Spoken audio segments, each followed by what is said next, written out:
Hello, my name is Shawn. I'm the founder of the Leadership Experience Tour, the #1 platform for inspiring speakers here in the United States. And today, I'm going to talk to you about the importance of recording a hit record on stage.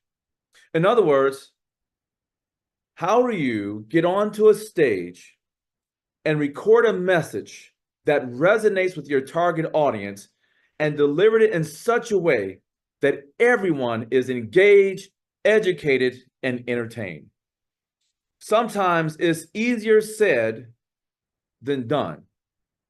When you're recording your hit record, remember the 3 E's are extremely important: engage, educate, and entertain.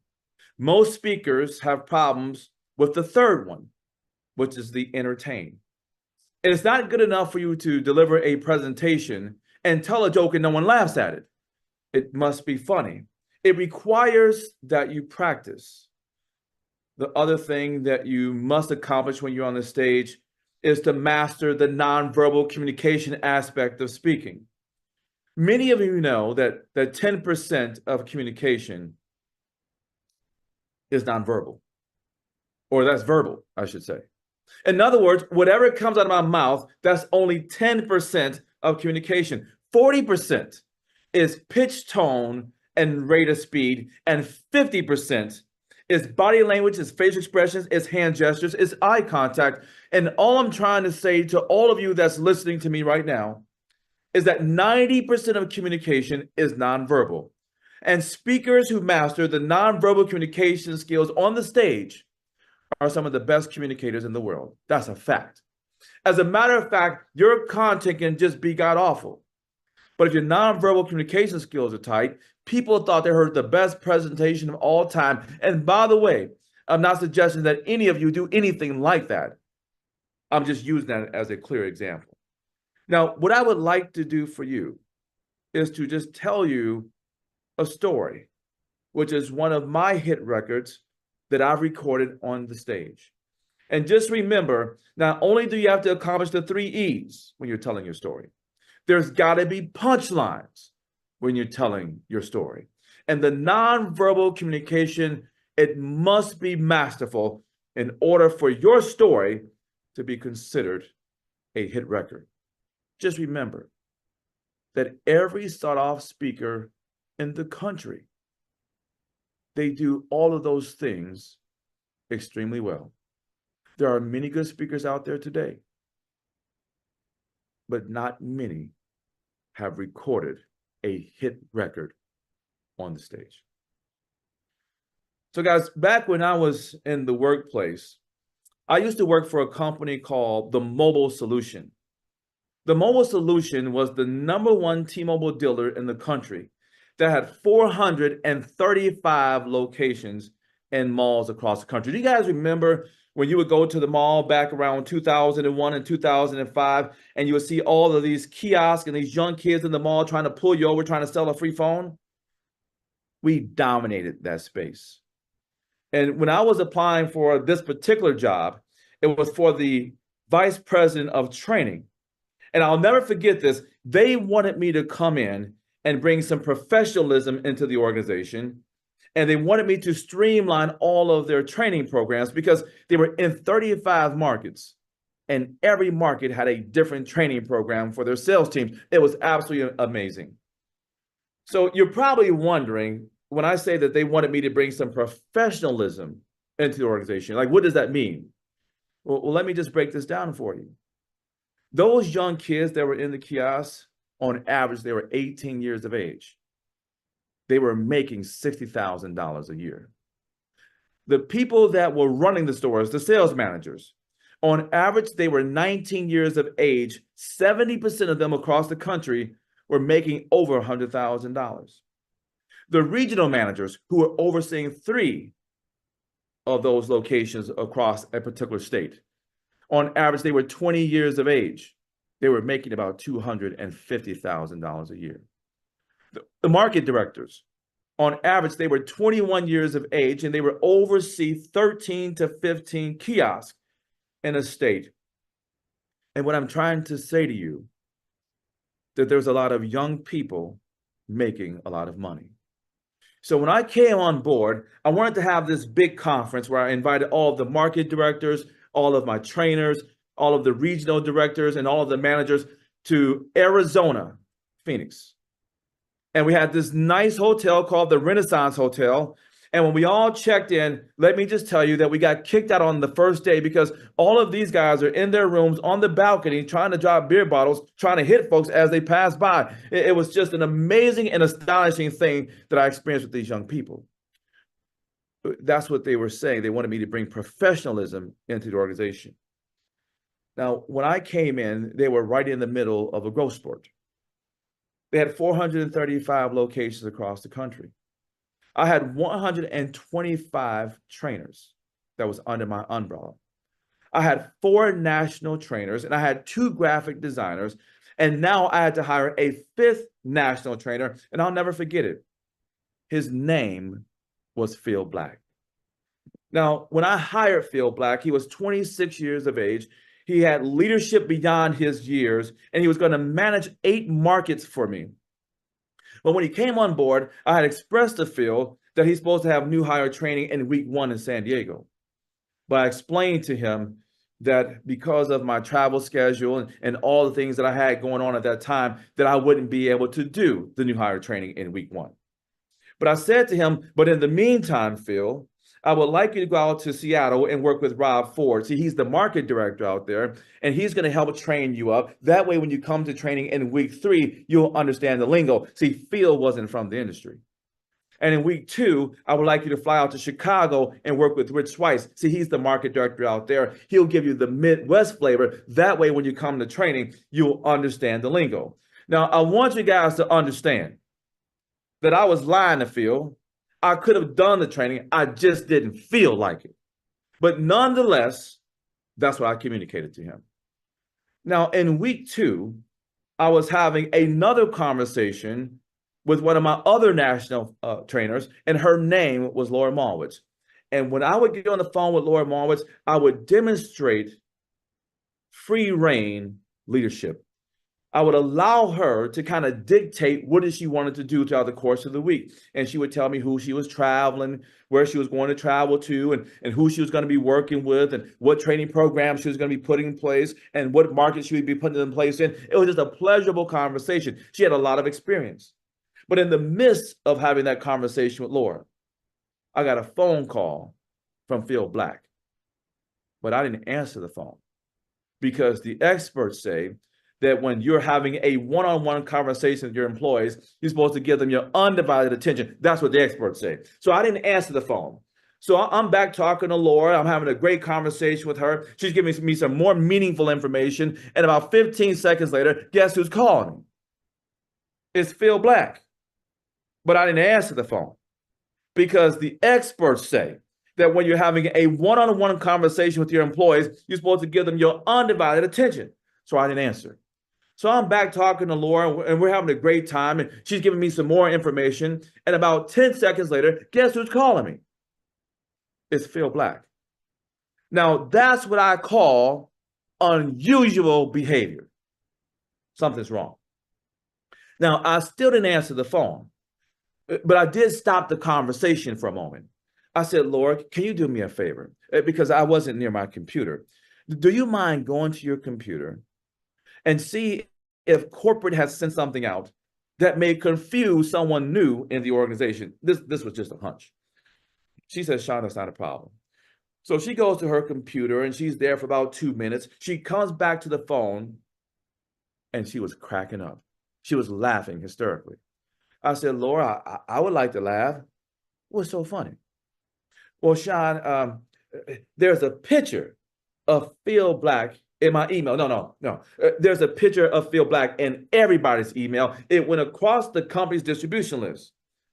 Well, I said, well, Laura, there's nothing wrong with the picture. What kind of pictures? Well, Shawn, he don't have a lot of clothes on in this picture. I said, well, Laura, you mean when you say that he don't have a lot of clothes on, you mean like he's got on some basketball shorts, a tank top, or something along them lines? She says, no, Phil's about naked in this picture. Now I know while I feel black has been calling me. I said, Laura, can I call you back? She said, Shawn, please go take care of your business.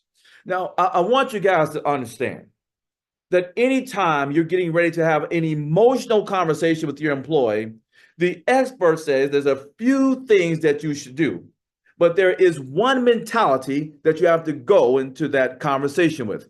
And that mentality is maintain the relationship. So I had to get myself together. I had to calm down. So I got myself together. I woosah'd.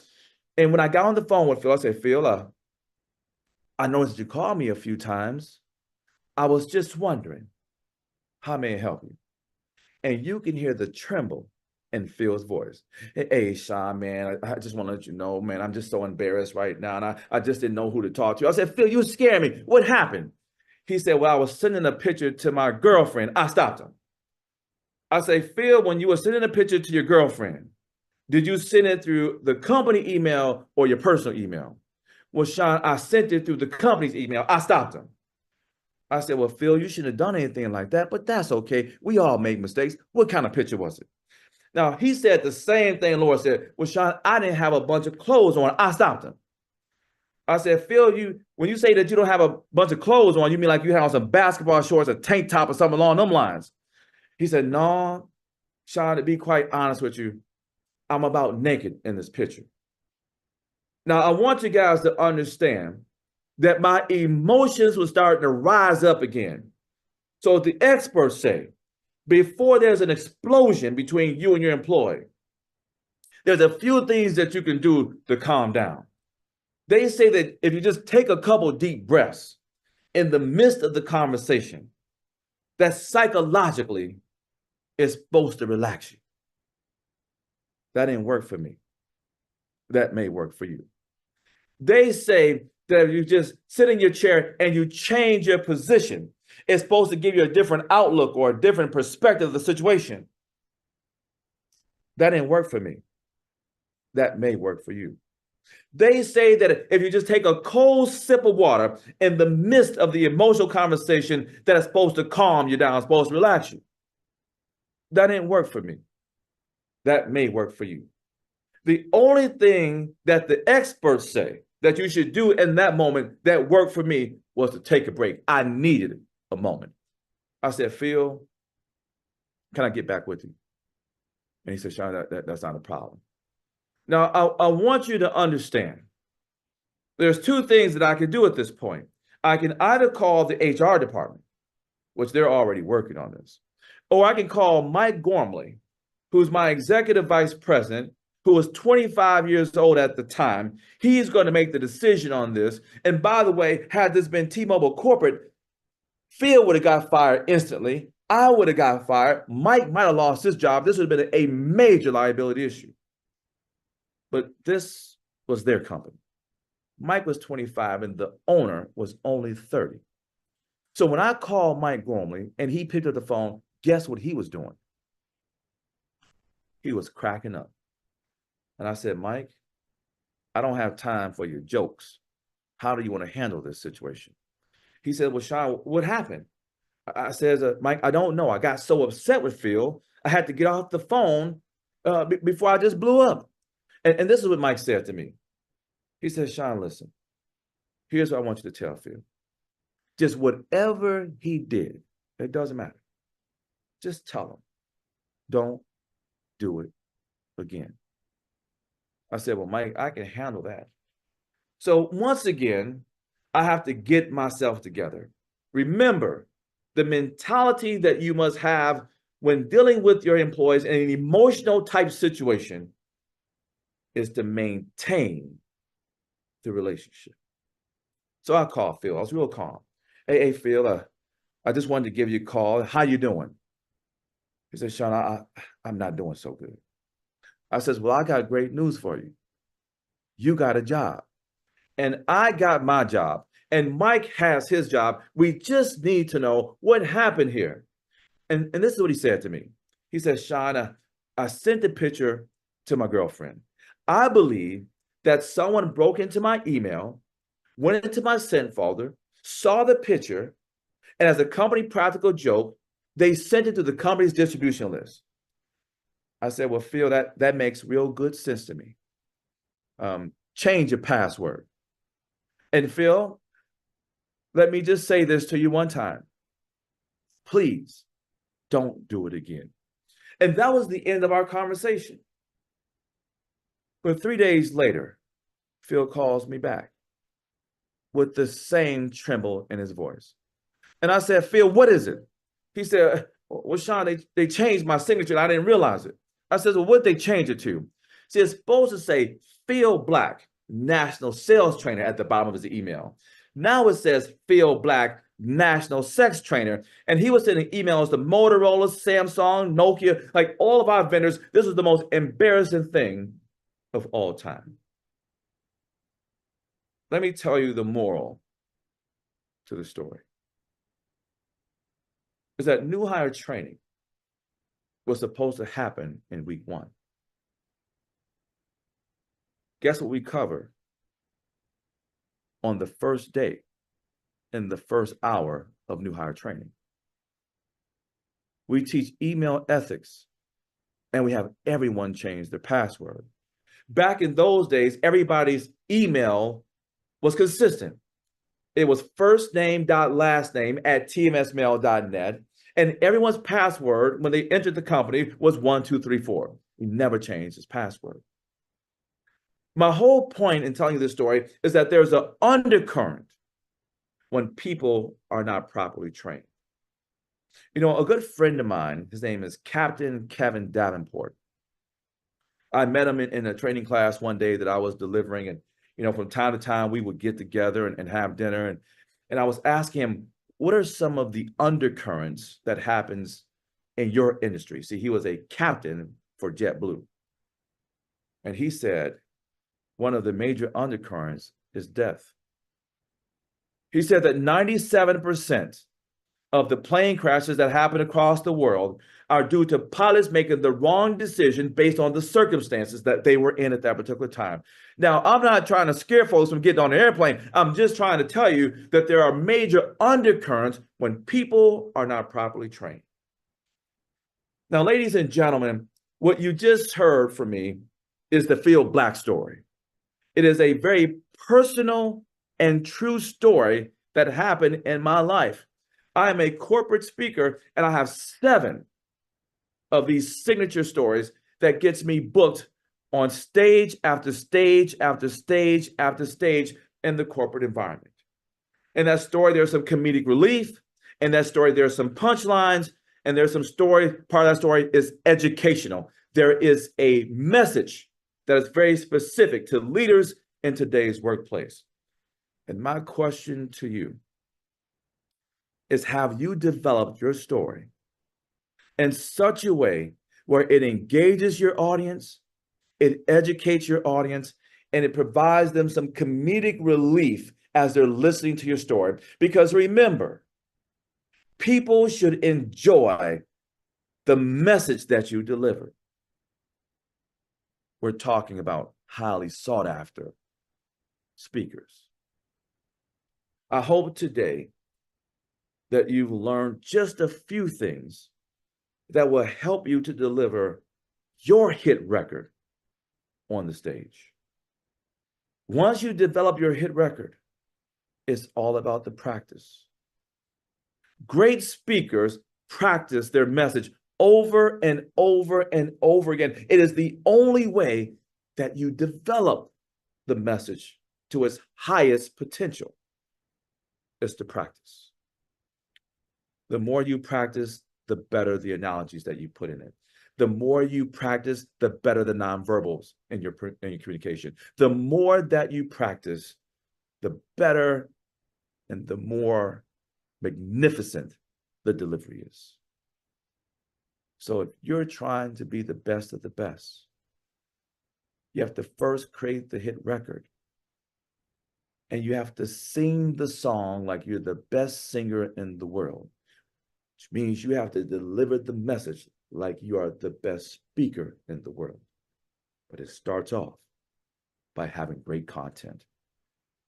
The nonverbal communication has to be tight. and you have to master the 3 E's. Thank you so much for listening to me.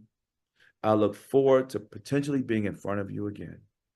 My name is Shawn Fair. I am the founder of the Leadership Experience Tour and now partner of the Miss Corporate America competition. If you would like to talk to me, feel free to email me at Shawn@fairconsultinggroup.com, or you can call me direct at 586-690-1879. We'll talk to you soon.